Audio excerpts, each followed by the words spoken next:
તો ઘણી મોટા ભાગે જ્યારે જ્યારે ઘટના બને એટલે ભાજપની એક ચંડાળ ચોકડી, એક ટોળકી છે, એ લુખેશ છે, એ લુખી ટોળકી છે.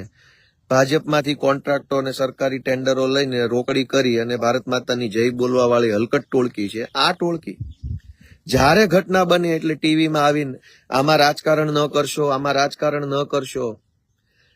પણ રાજકારણ ત્યારે કહેવાય કે જ્યારે હું કોઈ ઘટના બની હોય એ ઘટનાની માથે ઉભો રહીને મત માંગતો હોઉં.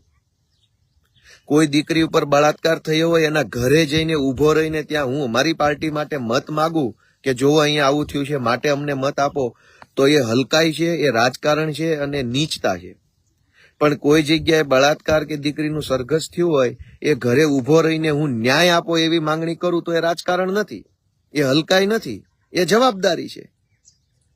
પણ જ્યારે જ્યારે ઘટના બને ત્યારે ત્યારે સરકારી તંત્ર જો પોતાની જવાબદારી સમજીને, સરકારી તંત્ર પોતાની ફરજ સમજીને, સરકારી તંત્ર કાયદાના માધ્યમથી જે થવું જોઈએ એ કરીને દીકરીને, દીકરાને, પુરુષને, વડીલને ન્યાય અપાવી દેતું હોય તો અમારે બોલવાની જ ક્યાં જરૂર છે?